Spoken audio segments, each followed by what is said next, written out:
everyone, and welcome back to I May Destroy You by The Verdict's In. I'm your host, Nicole. I'm Gary. And today we are talking about the hit HBO limited series, I May Destroy You, episode 5, It Just Came Up, or It Just Come Up. Gary, what are your overall thoughts? I like the way you described that. The hit HBO series. I think it's a hit by now. 5 episodes in, everyone's loving it. It is. Yeah.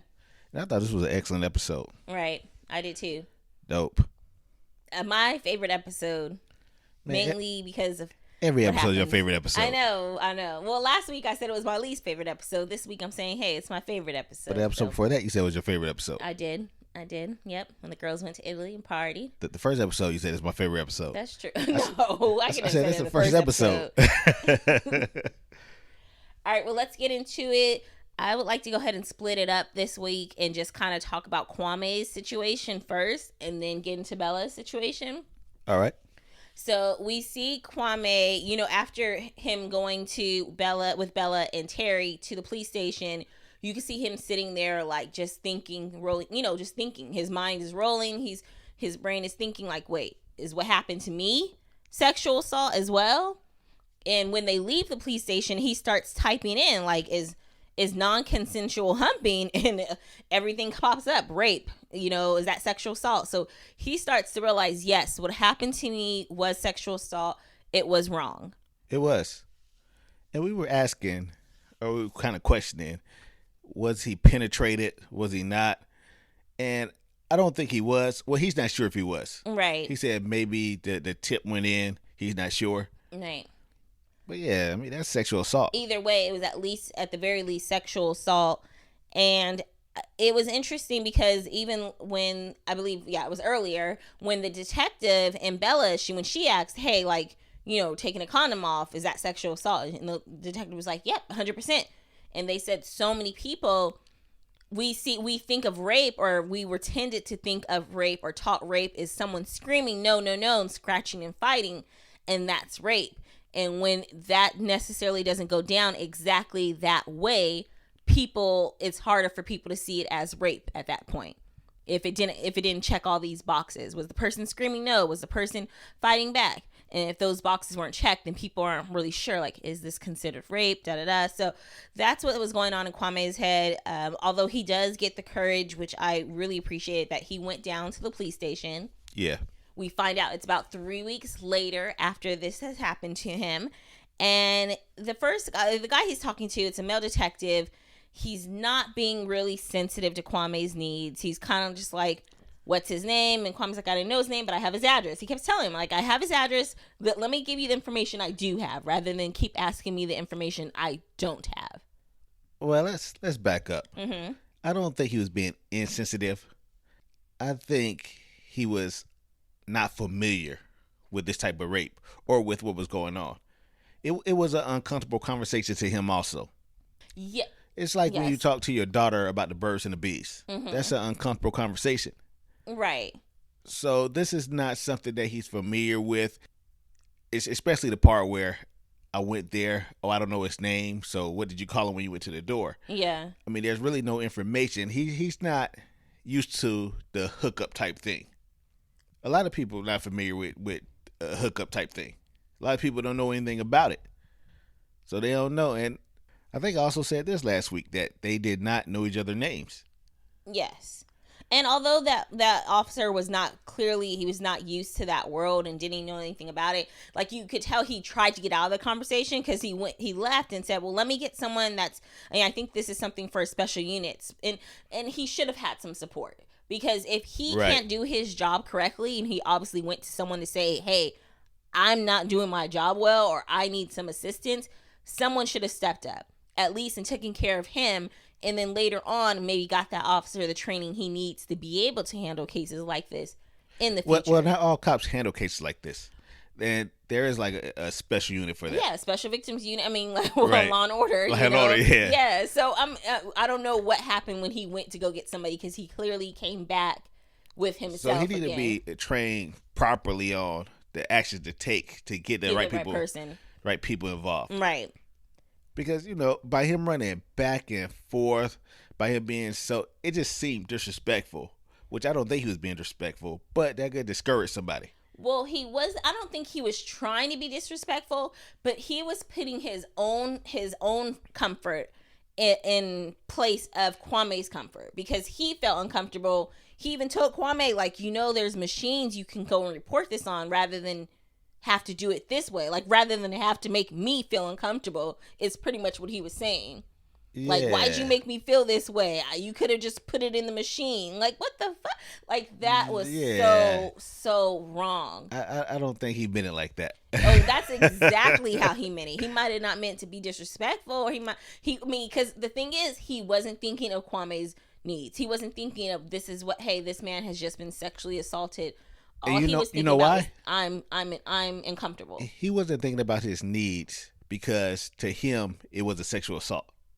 To him, it was just what it was. Like, oh, you went over there. Oh, y'all had sex prior to. And that's the problem with us, period. And when I say us, I mean men.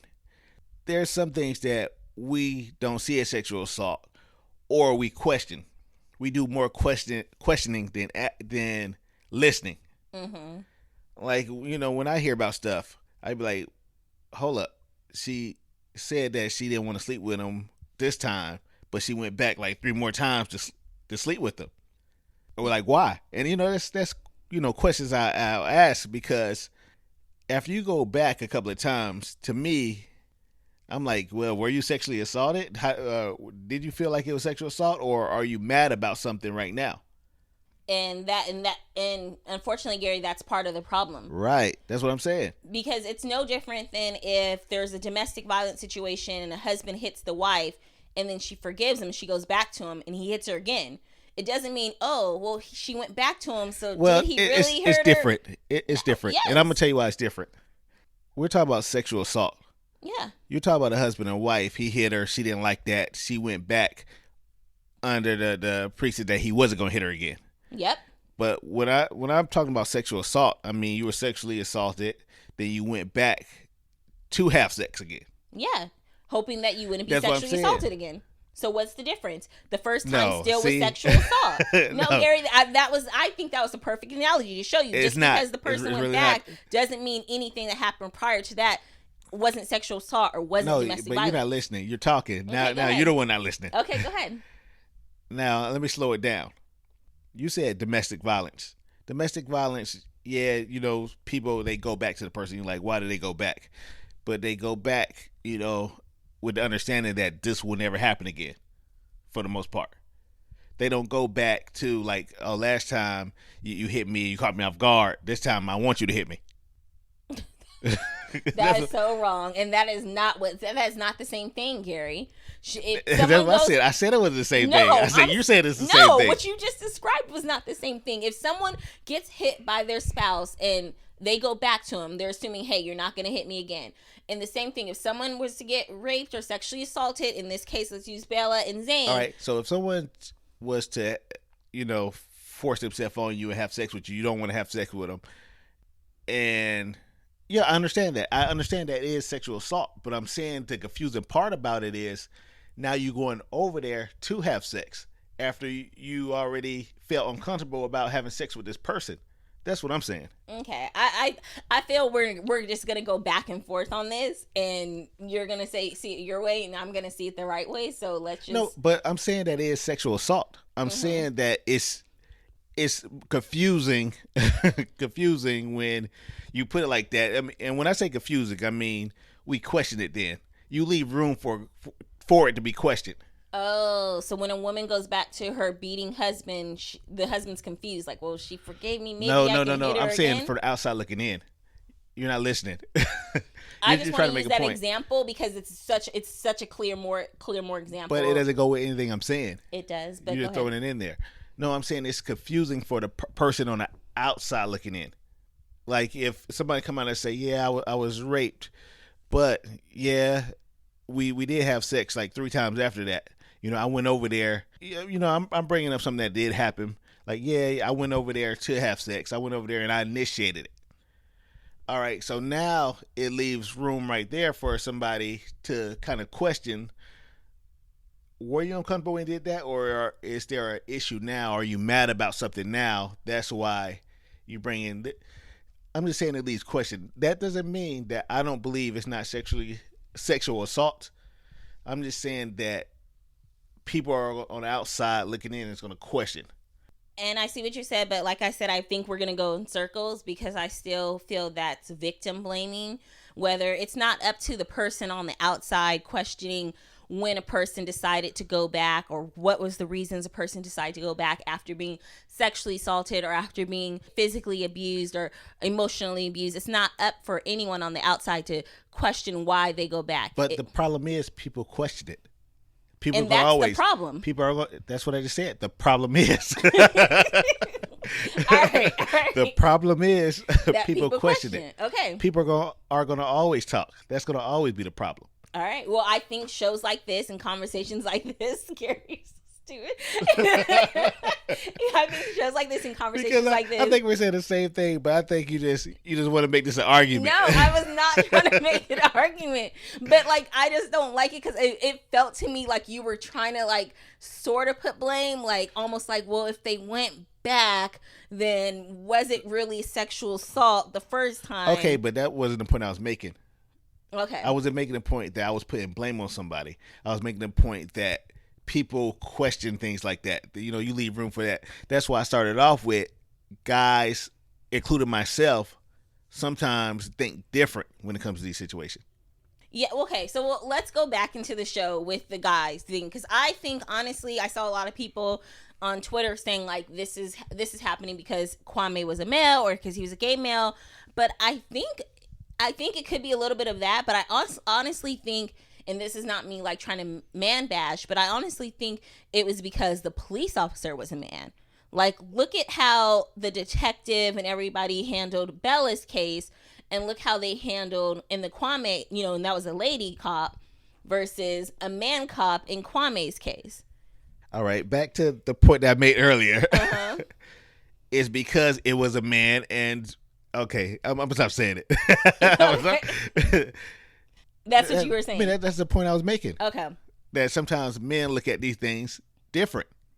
I'm not saying that it's right because it's not right. I'm not saying that it's not rape at that point because it is rape. I'm just saying that maybe the wrong person was filling out the report. Right.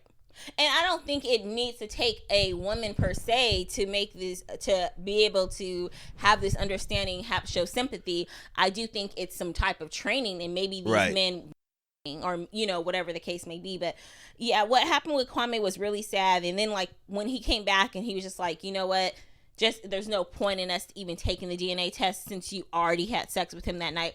It felt a little judgy, and it was almost kind of like, what's the point of even doing this? We're not going to be able to press any charges because it's going to be pretty much your word against his word, since especially the fact that you already had consensual sex with him. It was almost like he was trying to push him away from filing this report. At least in my opinion, that's how I felt.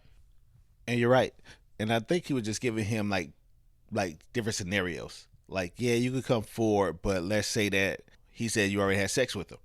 Well, the last thing I'll say about the Kwame situation, which I kind of felt bad about, was like when he looked up and he sees the note on the door that says, this door should remain closed at all times or you're putting this person's life in jeopardy, like the one that's in the room reporting the crime. Obviously, you know, this is where a victim or a person that's reporting a crime comes, and the door wasn't wide open. So why do you think he left it open? Because he didn't, I don't think he intentionally left it open. I just think they were oblivious to, like, there was no empathy or sympathy. There was no care, because not only that, a lady police officer comes in through a different door, walks across really quickly. I missed it the first time, but she walks through and she goes, hey, you okay? And then Kwame looks up with hope, like, yeah, I'm okay. She's like, cool. And then she, like, it was really like a fake, are you okay? Like, I didn't really expect, all I wanted to hear is yes, and then, you know, move, because she didn't stop or anything. And she as well left the door wide open. So I don't think it was like, oh, we're going to set him up so he can be scared. It was just that there was no one cared. No one cared at that state. Because in his mind, he wasn't a victim. In his mind, it wasn't a crime. In the police officer's mind. In the police officer's mind, his life wouldn't be in danger because what happened to him wasn't a crime. Yeah. You could tell he thought it when a lady came by. Are you okay? She see the door open. Like, oh, well, he's here to report something, but it's not serious. Right. So we'll see, because at the end of the episode, when we see Terry tweeting or sending a message to Kwame, he's just sitting there sad and alone. And it's like, will he feel comfortable enough to talk to his friends about everything that's gone on in these last few weeks? Like, he doesn't have the same support that he saw that Bella was getting. You know, they caught Bella's rapist and everything like that. I don't think he has the same support because he hasn't told them yet. Yeah. I mean, I'm not saying they're not supporting him. Yeah, he hasn't put his squad around him. Right. He needs to get them involved because they'll make shit happen. Right. But maybe they'll bring him to her detective. I mean, they would all came in together. Yeah. And maybe the police would have listened, which is wrong. Very wrong. All right. So after that tidbit there, let's get into Bella's situation, her story. So we see she's doing yoga. She's hanging out with Zain, which was really questionable to me after everything that happened. Oh, hold up. Did you say questionable? so that means that you questioned it? I was wondering why she was still hanging out with this dude, but make no mistake. You questioned it. I questioned it internally. But why question it? Gary. It was clearly rape. All right. Nobody should be questioning anything. Right, Gary. So, anywho, I was wondering why she was still hanging out with Zain, but, you know, she's going through some things. So, she needs that support, and she's finding it. And that's sometimes, once again, I hope I'm not overstepping or saying something that's inappropriate, but sometimes when you do question, like, why does a woman go back to her beating boyfriend or her cheating husband, whatever, you know, whatever the case may be. And not saying that Bella has low self-esteem or anything like that, but she's hurting and she's trying to find comfort and support.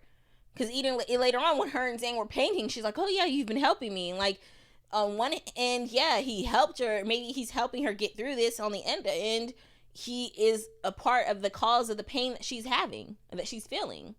So when I said question her, I wasn't literally meaning question her in the same sense, I don't think. But yeah, what did you think of this moment, seeing them together?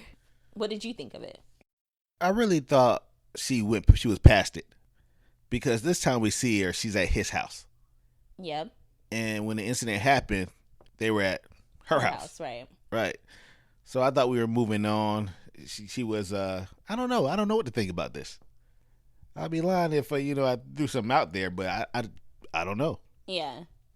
I thought she kind of forgave it and was like, that was fucked up, but goes back to sometimes people don't even know what's considered rape.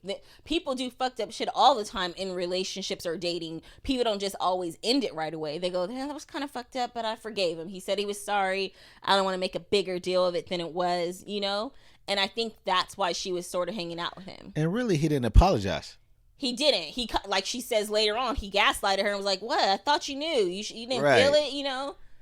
So when she starts listening to a podcast and they were talking about this exact same scenario, and they were saying that, hey, like exactly the words that he said, didn't you feel it? I thought you knew, da da da da. And she was like, what? And like literally she's in shock. She looks like she just probably grabs her wallet and walks out, because next thing we know, we see her on the street. She literally only has his shirt on. She doesn't even have shoes on.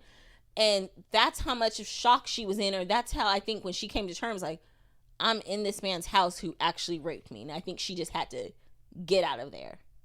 Right. So that podcast really helped her out. I'm glad she was able to listen to it, and I'm glad she just walked out. At first I was like, I was not judging. I kind of was judging her. I was like, why is she walking outside with no shoes on with COVID? You know, ain't COVID there, but I was just thinking that. And then when I see her go in and out the store, I'm like, okay, she had to just get on out of there, and I get it. I agree. All right, so she discusses with Julian that she'll meet up in 3 hours, and you could tell he did not trust that she was going to be there on time. I meet up in 3 hours to meet Susie Henney, the head of the publishing, and she's like, fine. Tired. Yeah. He's tired of hearing her shit. Yeah, she's like 3 hours. He's like 3 hours. She's like, I got it. And she ends up getting the big chop. And we'll just go ahead and go before, because she goes to talk to the detective before then, but let's go ahead and just discuss the meeting with Susie. Actually, you know what? No, because I want to flow into the writing and everything. So let's go discuss when she goes and meets with the detective. pretty much already mentioned it. They say we have a suspect. Right. Now, the part I didn't get, they said they have some DNA sample, they have some semen. They're going to test his, but since it's so little, they want to compare everyone else's just to like rule it out. And I thought, why don't you test his, and if his matches, then you don't need to test anyone else's. Well, I'm not sure how this works, but when they said it's so little, maybe it was like a small trait. Maybe it wasn't going to be 100% accurate. So they wanted to test him to see how much of it matched him or his, and go ahead and test some other people to see if the same thing. Because let's say, they found some traces that, it's 40% match of yours. But then the next person, oh, well, this is like a 60% match. Okay. I don't know if DNA works like that. I don't either. I don't know what I'm talking about. But another way or reason they could be doing it is because when you put them on the stand, when you charge them, you have these other DNAs that you already compared it to, and his was a 99 points whatever percent match. Right. Like, yeah, this has been tested. This has been compared to 3 different DNAs, and this is, I don't know. Okay, so we should have did our research. Yeah, the thing. Okay, so I was first confused by it, but she does mention Simon and D-Ray are being cooperative, and I can't recall. She says the semen was found on the jacket, which we know the jacket was Simon's jacket. So, are they also testing Simon's DNA as well as D-Ray's DNA? And if so, like, what would happen? Actually, since it's, I don't know if we should have did some research. Can I say, is the DNA, like, do they get a semen sample, or do they just need to test, like, get a swab from their mouth, or do they make them go in a cup and compare semens? Just shoot off in a cup or something. Yeah, like, I wonder. It's not funny, but I do wonder, because, like, how does it work? Because what if Simon? My point is, what if there's a twist? What if it is Simon's DNA, but wouldn't his regular DNA be on the jacket, since that was his jacket? It was his jacket. But would they be testing for his semen? Because why would his semen have been on the jacket? He was wearing that jacket. You're not gonna be wearing the jacket with your semen like on the sleeve or something. So that's the only reason why it makes me wonder, why are they testing these other people's DNA?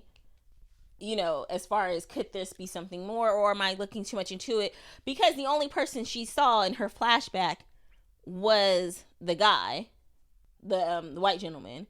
She didn't see Simon, but you never know. I mean, Simon lied so much, you just never know. The white gentleman. I said the white guy. That's what we call a rapist. We call a rapist gentleman now. I didn't know if I said gentleman. I said, okay, the white rapist. That's all she means. The rapist. I don't want people saying racist. The rapey guy. The rapey guy. Well, yeah, he's not rape adjacent. He's a rapist. So anywho, moving right along here.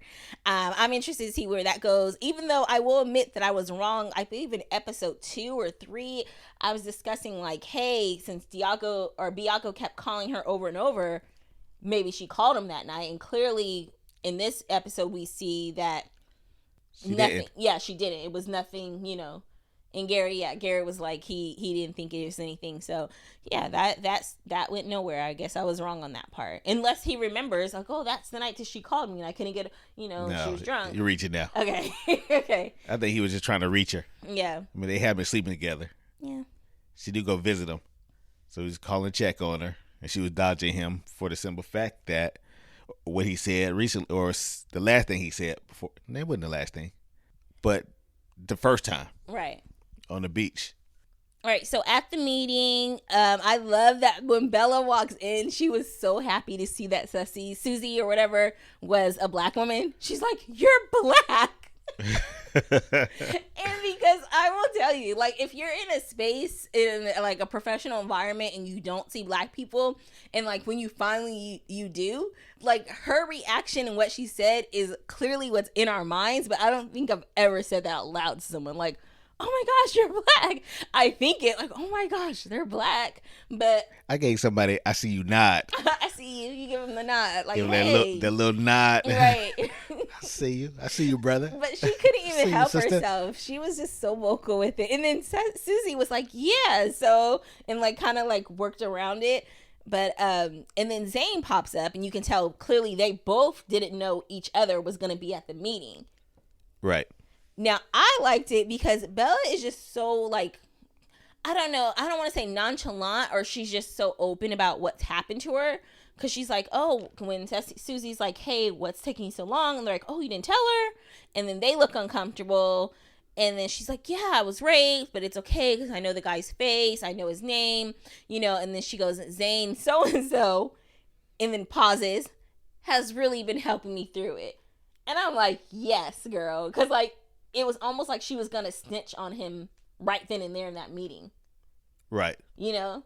Like, technically, that was not the rapist that she was talking about, but technically, yeah, he's her raper at this point. So, and you could tell Zayn's look on his face was scared and then relief. He looked more confused to me. I thought he looked scared. Like, oh shit. I don't think it registered to him yet that what he did was rape. I mean, he seems like this is just his MO. This is what he do. Right. That's why he said, "Oh, you didn't feel me take it off? I thought you knew." Oh no. I think he knows what he did is wrong. He might not put the term rape because he doesn't want to be considered a rapist. Oh, he knows it's wrong. Yeah. That's why he waited until she turned around. Right. And just like the guy that did what he did to Kwame, he probably thinks like he knows what he did is wrong, but I don't think so. What? You don't think he knows what he did is wrong? I don't think so. Well, he even said, he's like, I'm a bad boy. Yeah, so that's like, what he said. He said he probably thought he was being freaky. Like, yeah, I'm a bad boy. Mm-hmm. I don't think he did anything wrong.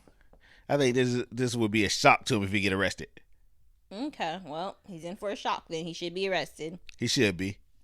So after the meeting, when Zayn and Bella are hanging out and they start talking about it again, he's like, well, why didn't you tell me? And I loved when she said, well, I thought if we both knew you were a rapist, it might change us. And Zayn's like, what? And then she's like, I thought if you knew about the rapist, it might change us. Like she fixed it. And I don't know if she said it again, you know, that first time on purpose, or if that was literally what was on her mind. And I think she said it on purpose. Okay. But then she tells him, hey, but you've been really helpful. And says thank you. So I don't know. Maybe he has been helpful. He's up there painting with her, and that is in some way helping her through the trauma. Yeah. So I don't know. And obviously they've been hanging out for weeks. Yeah. If the Kwame thing happened 3 weeks ago. Yep, because it happened that same night. So they've been kicking it for a good 3 weeks. Well, Bella calls Biago and she tries to tell him about that night because she knows that the police are going to be calling him to ask for a sample. And as soon as she starts telling him, like, hey, because before, let's remember, several things happened. She was violated so many ways that night. She was not only raped or sexually assaulted, she was drugged too, and physically harmed because we saw the bruises on her. Yeah. So she starts telling him about how she was drugged that night. Someone put something in her drink. And instead of him being a listening voice and going, I'm so sorry that happened. Like, why didn't you tell me? I mean, I would have at least been like, why didn't you tell me sooner? I probably would have accepted that reaction. Instead, he's like, you need to be watching your drink. And he was pissed. Why weren't you watching your drink? And starts fussing at her. And in a way, I feel that in a way, I was like, fuck Biago. I was like so mad at him. But at the same time, not everyone knows how to express like fear, you know, like right. You say when your child almost burns himself, you grab them and you yell at them, and you're yelling at them because you're mad because they almost got hurt, but you love them. So like I kind of felt that in a way, like I was mad at him, but at the same time, like he doesn't know how to express that he's sad that it happened to her. Oh, so finally you agree with my analogies. Yeah, that was a good one. Thank you. I appreciate it. It's awesome when a man can admit. I'm just joking. All right, so who hurt you? I know, right? No, Gary's good. Gary's good, peoples. All right, so anything to add to this before we get to when they get to the writing summit? What was his reaction this time? I mean, for some reason, and this is not talking about his reaction or whatever. Mm-hmm. Some reason I knew she was going to do that. I knew she was going to call him out. Ever since she had the little, or usually she see the rapist in her mind, having sex with her, and she finally saw herself as the rapist. Mm-hmm. So it was like she was taking her power back. And that's what she's been missing this whole time. I think that's why she was feeling so bad, so guilty about what happened to her. Mm-hmm. And now it was time for her to take her power back. She wasn't going to be the victim any longer. Okay, I like that. When it showed her real quickly as the rapist, I didn't get it, but that makes a lot more sense. That makes a lot more sense based on especially what happened. So at the summit, she talks to Sion. I don't know if I'm pronouncing that right. That's the young lady that was at the meeting, and you could tell when Zayn was like, "Oh, have I met you?" And it was like one of those classic fuck boys. Have I met you? Yes, fuck boy. You don't remember when we hooked up back in 2012 or whatever? That's what it was, because clearly he's probably the hookup king. He clearly is, because you could tell the look on her face was like, okay, I'm at work, and she's like, yeah, I used to work at the library. Like, hint, hint. You remember how you did me? Like, so she kept it professional, but she let him know who she was, and you could tell he kind of shut that conversation up then. So at the summit, when her and Bella talk again, they're like, are you dating? I thought you guys were dating, blah, blah, blah. And that's when she was like, yeah, he has a power of a woman, and some can't help themselves or whatever. She pretty much was telling her, this is a bad dude. He's done some bad shit. Be careful around him. It was woman code for be careful. Okay. Yeah. Now, the thing I did not like about this scene or about what happened here was with Terry. Terry's been asking for her big break. She's been like, I want to do this, I want to do that. And here Bella literally threw her, like, gave her this opportunity. Hey, yeah, come read for me. Just be yourself. She was excited about it. And she was excited. But then on the second watch, I noticed how she kept talking. The more and more when they first got there, she's like, how many more people do you think is going to come? Because I'm getting a little stage fright. And then when they got up there, yeah, do you think the stage fright goes away once I get on the stage? I'm like, oh, yeah. Shit. Like, so I saw it the second time more. The first time I was like blown away. I'm like, what is she doing? But the second time I saw all the signs that like Terry started freaking herself out. Yeah. Going back a little bit, so you said, that was the hint, that was the women code. Yeah. I mean, I'm thinking about how complex women are. Because, our men, our thing is, be safe out there. That's it. That's the code. That says it all. Nah, there's all types of codes that a woman can tell another woman to let them know that a guy is not cool, or that someone is dangerous, or that, just to be careful, or they don't trust that person, Yeah. Oh, that's your girl? Okay. I would just, be safe out there, man. That's what the guys say. I mean, to be safe could work in a lot of different scenarios.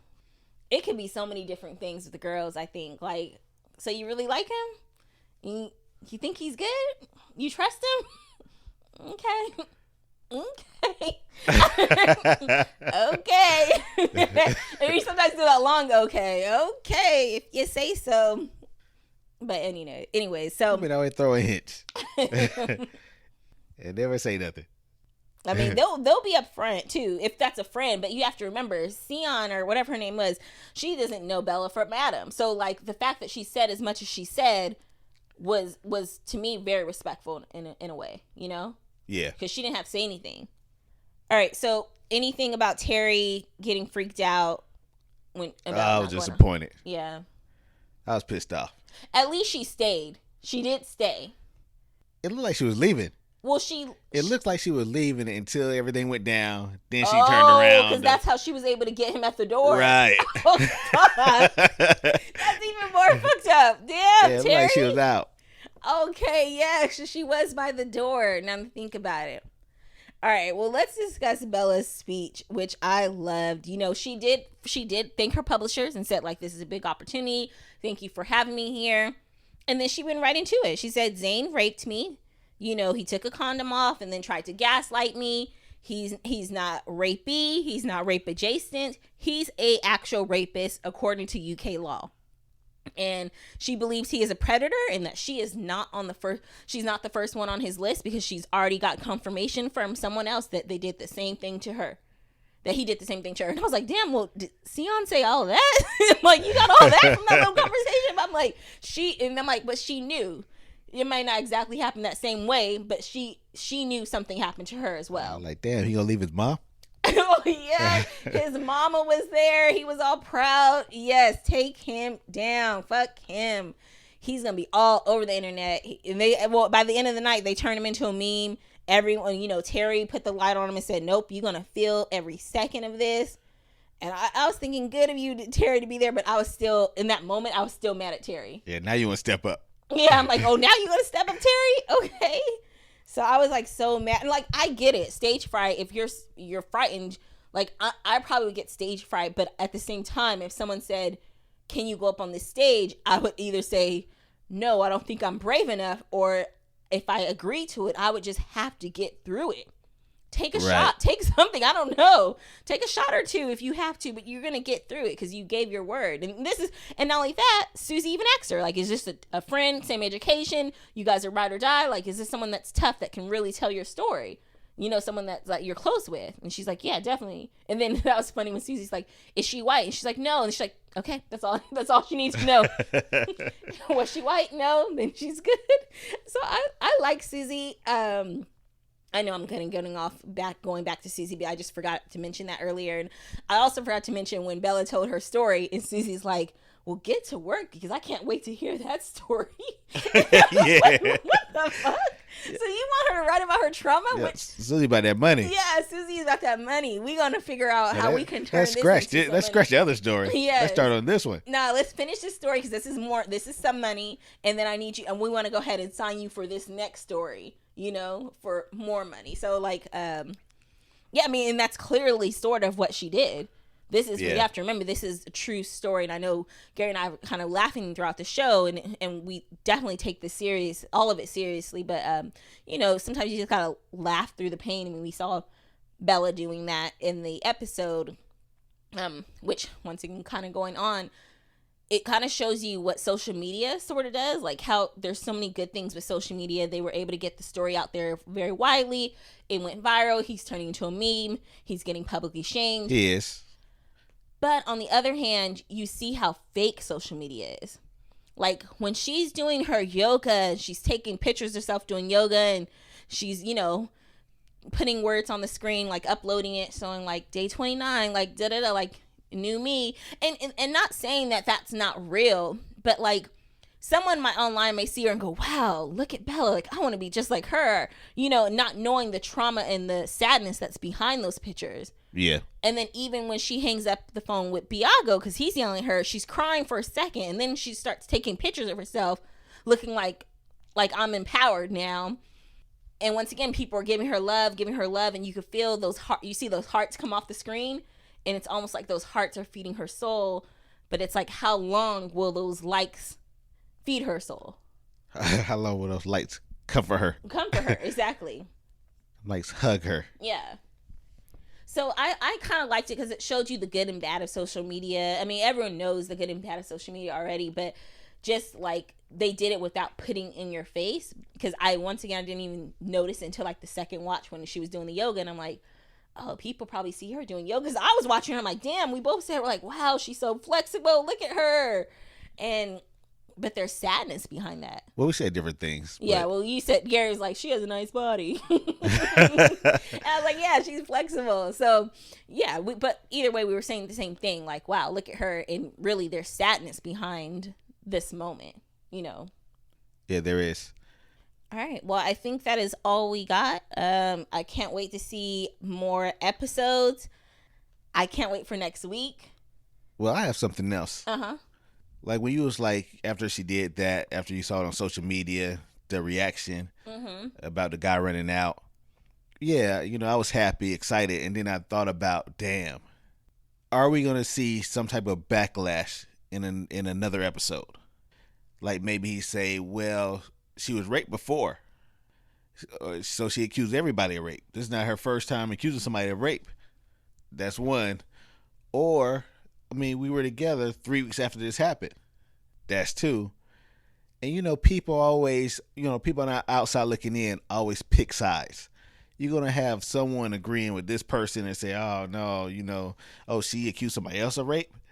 Oh, she just walking around accusing everybody of rape. Hold up, why did she stay?" The questions, like I was saying earlier.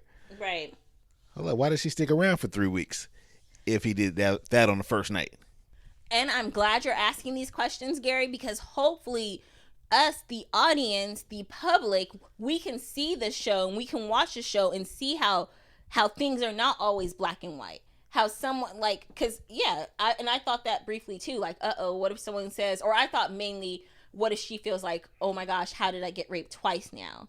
Like, there's a lot of people that have never gotten raped. Now I've gotten raped twice within the same year. What, like, start blaming herself? What am I doing to put myself in this situation? Or, and especially with Biago kind of like reiterating that idea, like, you put yourself in these situations to get treated this way. So I did think that, but if she does get that type of backlash, I mean, hopefully not, because I don't think we've seen it in real life, and the story is based on real life, even though, she might twist it. She has to make some part of it entertaining. But I don't think this whole thing is based on her real life. Yeah. Well, she said she was doing a lot of coke. She did say she was doing a lot of coke, and then the rape was. And a rape. Yeah. But I think she's trying to give us a lot of different scenarios. Yeah. A lot of situations that can be rape. Yeah. But no one well, I can't say no one, because everything that we've seen, we looked at it like, oh man, that's kind of suspect. Yeah, and it's very easy, especially if you don't know the person. It's very easy to be like, or you want to give the person the benefit of doubt, especially when you hear about like a lot of all those news reporters and people like that, like Matt Lauer and stuff like that. They were all being charged with, I don't know if it was rape or sexual assault, and there were so many people that are like coming to these men's defense because, like, wait, I know them. They would never do this. Or, right. That's what I was saying, that people are going to pick a side. Right. Either people are going to agree with you and say, oh, if she said she was raped, she was raped. But that's not always the case. Or someone's going to say that, like in this instant, oh, she's walking around accusing everybody of rape. Yeah. Or she just wanted to get fame, or she just wanted to get money. Right. I mean, there's a lot of different scenarios, a lot of different things people are going to say. People are going to pick sides. People are going to question, especially if there's more to it than, like, and I think a lot of people came to like Matt Lauer, Matt Lauer defense, because in the Matt Lauer, the one, that's probably who I was talking about today, when I said the lady said that she was sexually assaulted, but she came back the next time, and the next time she came back and she initiated it. Mm-hmm. Yeah, that doesn't mean that it wasn't rape the first time, right? But do you see what I'm saying? Yes. And I think now watching, and that's why it's so good for TV shows where you can see it and fall in love with these characters and see how everything's not black and white. And I've mentioned the show Unbelievable a few times on this podcast, but with us talking about Matt Lauer, I also mentioned the morning show, I believe, that's on the Apple TV with Reese Witherspoon and Jennifer Aniston. I was gonna say Jennifer Aniston, and it discusses different ways and how sexual assault and rape can be repeated and person can go back and back. One, no one ever wants to be a victim. So Bella, after having just clearly being raped, she knows for sure that first night was rape. This second time, she knows she consented to the sex, but she didn't consent to sex without a condom. So of course she wouldn't want to think of that as rape. I just got raped. Why would I want to have gotten raped again? I don't want to be a victim again. So, of course, that was not going to be in her mind. And that's why she continued going back, because she thought, it's something I can forgive. Yeah, he did it once. He won't do it again. It's something I can forgive. Or maybe she didn't look at it as rape the first time. Well, she definitely didn't, because they were laughing and having. She's like, remember, right. you're paying for the Plan B pill. And that's what I'm saying. I think that once she got in her mind that she's going to take her power back, mm-hmm. she's going to put everybody on blast. Well, she's going to call you out. And like she said, he gaslight her before she can even fathom what really happened to her. She didn't even have a time to even adjust. And look at him. He's a smart guy, went to Cambridge, blah, blah, blah, successful. And it's like, well, why would he even have raped me if we were consented? Just like going back to the first or second episode with the young lady that Simon was screwing around with. Remember how mad she got at Bella? Because no one wants to be accused of being a victim. So she's like, hold up, don't say this about me. Yeah. Don't say this about the guy I'm dating. I'm not dating a rapist. Yeah, he's not a rapist. Yeah. So, which I hope we get to see more of Simon and his wife and his side chick Alyssa, see what happens with that story, and we'll go from there. We'll see. But yeah, this show is it's really good, and I think it's opening people's eyes a little bit more to when, especially people who see stuff as black and white, as in, well, if you got raped by him first time, why'd you go back to his house, or why didn't you report it right away, like Kwame, or blah blah blah. There's so many different ways, right? And just keep educating. So if you got to educate through a television show for people's entertainment, I fully support it, because so much stuff keeps happening. Even remember in the show, she's like, wait, did you know you can get raped by the mouth? Because there's that too, where people go, wait, how do you rape somebody, orally rape someone? Or how do you rape someone? You see, I'm looking at you. No, how do you rape? Because people go, how can you rape someone through oral sex? And like, there's so many different ways of sexual assault and rape. And if someone can't fathom happening to them, they just think, no, that's impossible. The person's lying. They're making it up. They regretted it, blah, blah, blah. So just keep continuing having these conversations. I think it's very important, if you are having the birds and bees conversations with your teens or your preteens, to talk mainly also about consent, and showing the different ways of how to make sure everyone's being safe, that they're keeping themselves safe, and they're treating the person safely. Yeah, we have to have those conversations. Definitely. All right. Well, that is all we got, you guys. We would love to hear from you, though. Host at theverdictsend.com. That is HOSTS at theverdictsend.com. Would love to hear you guys. I talked to a friend earlier. Shout out to Tanisha. And we discussed a little bit about this show, too. So I didn't really even get into the things that we were discussing as far as when to take responsibility for your actions and stuff like that. So we'll probably get more into that next week, but love to hear from you guys. Hit us up, because these conversations are important, but we can have a little fun talking about them, because it's kind of awkward, and clearly Gary and I sometimes we're saying the same thing but differently. So it's just continuing to talk about it and be open about it. Yes. Sometimes Nicole just want to argue. Sometimes I just want to argue. I'm like, what I'm saying is, and Gary's like, that's exactly what I was saying. Oh. All right, you guys. Until then, take care. I'm Nicole. I'm Gary. Bye.